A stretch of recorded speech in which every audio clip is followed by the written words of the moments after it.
Welcome to the first drive of the refreshed and new 2025 GMC Yukon Denali.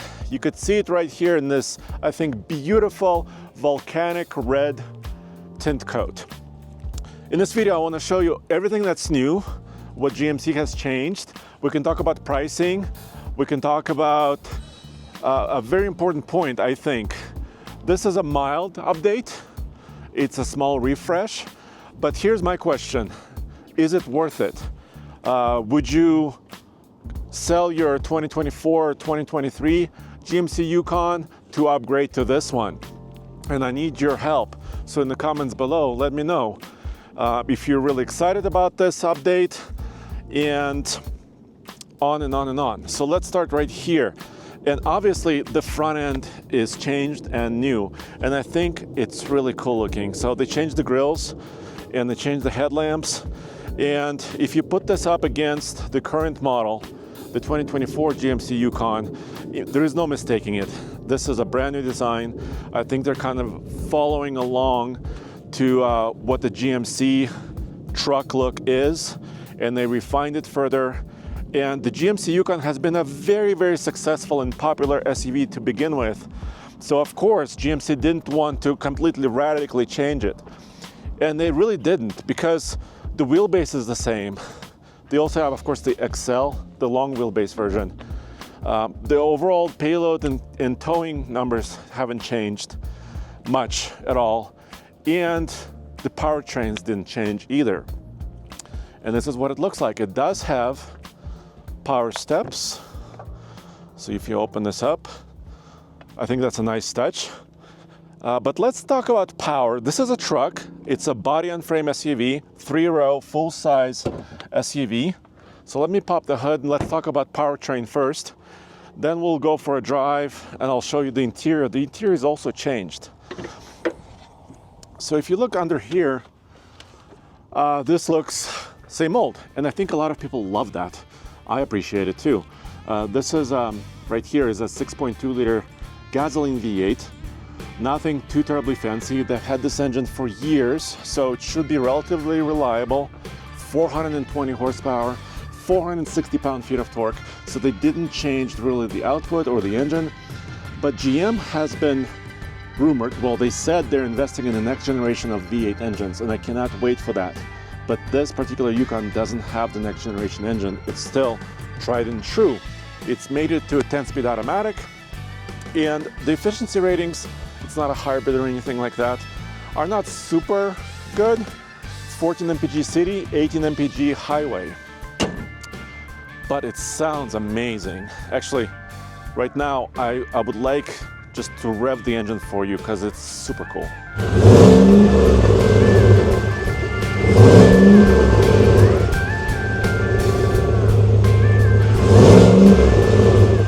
Yeah, let's see how it rides. It does have a really nice and comfy suspension, or it should. So, see, still a button. Fire this up. Now, new shifter. It's a column shift, but it is an electronic unit. There we go, maps. Let's go down this way. So, for 2025 model year, the Yukon is going to be still available with 3 engine choices. So for some of the base models, there's an Elevation, for example. It will have a 5.3 liter gasoline V8, just like before. This one is a 6.2, like I told you. There's also going to be a 3 liter Duramax, the latest one, the LZ0 version of it, with just over 300 horsepower. And that's a really efficient engine, because Nathan and most of us have tested it in the real world in the previous iteration of that engine, and it was really efficient before, and it should be just like that still. But it's a delayed introduction. So as far as I can tell, the new 3 liter Duramax diesel will reach the market probably in a few months. So this is still November 2024.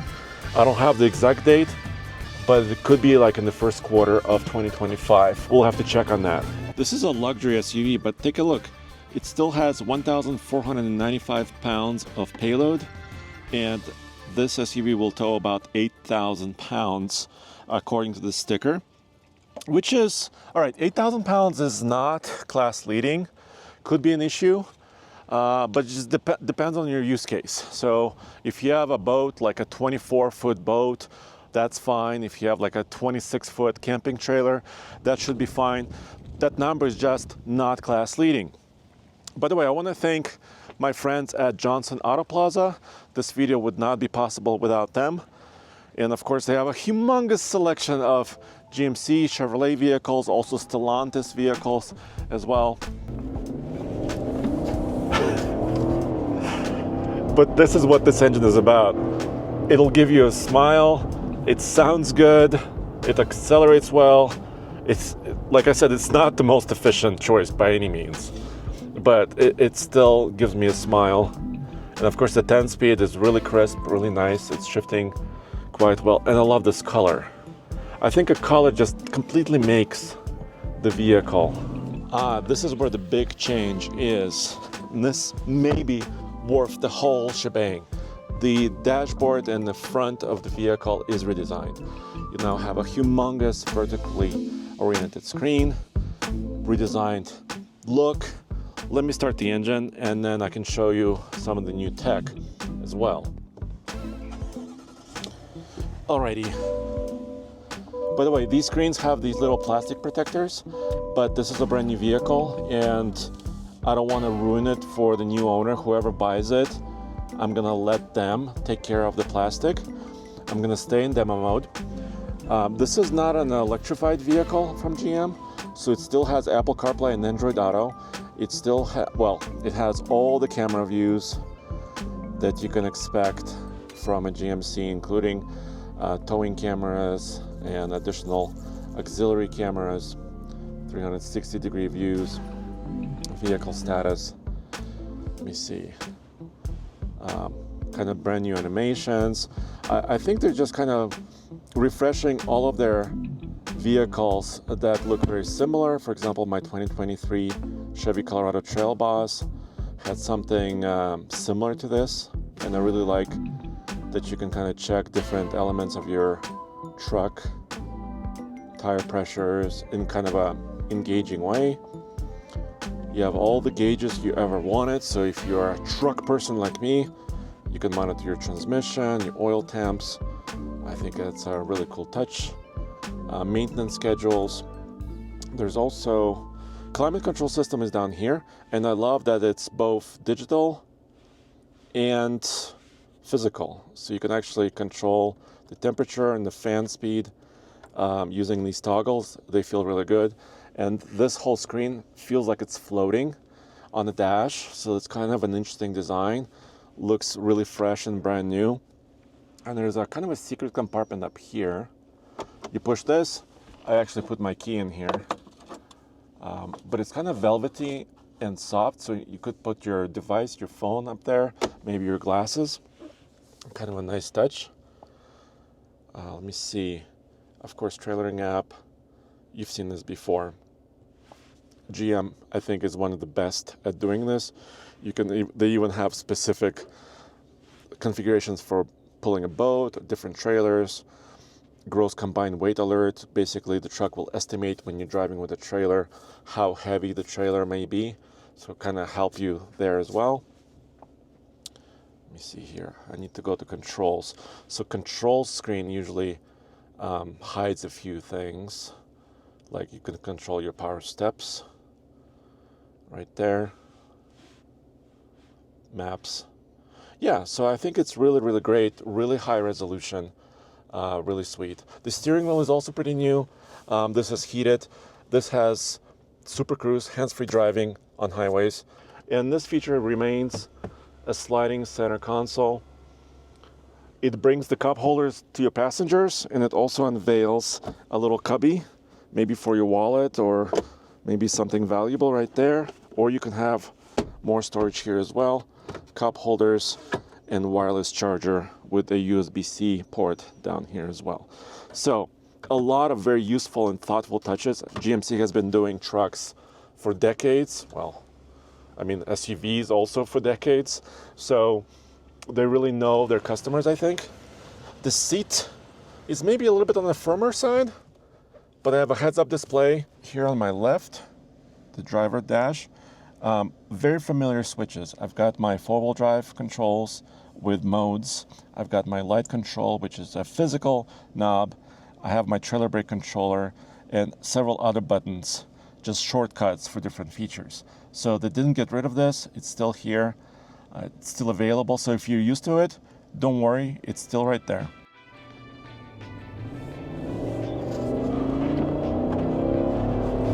It's got all-wheel drive, it's got 4 low, it's got 2 high, so it's not an off-roader. There's also an AT4, the new model, and AT4 Ultimate. So if you love luxury, big SUVs, if you love off-roading, that's all available for 2025. I just couldn't get the AT4 Ultimate or the AT4 models are not quite at dealers yet, at least not here. So I really wanted to show you that one right now and drive it, but I couldn't. And even with these 22-inch wheels, it rides beautifully. I mean, this road is pretty nice also, but even on some rougher pavement, rougher roads, the suspension works really, really well. Here in the back, well, now it says Denali, so you cannot mistake this one for anything else. This hatch opens still in a two-way configuration. You can open the glass, and if you have your gear bags like we do and groceries, you can do that, or you can open the entire hatch, of course. That hasn't changed. Here we have our 2 camera bags. The rear third row is power down, so I can go like this. Bam, and it's pretty quick. I love this operation. Here we go. And you can also fold the second row captain chairs, or you could reconfigure it. I mean, you can also get different versions of the Yukon. You can get a bench seat, so you can carry a little bit more people, or you can get this configuration. The Denali Ultimate models have optional, or they come with 24-inch wheels, and you can get that wheel optionally also on some other trims. So you could kind of bling this SUV out and really make it your own, make it stand out. But actually, I probably wouldn't get a 24-inch wheel. It's just, you know, the tires are more expensive.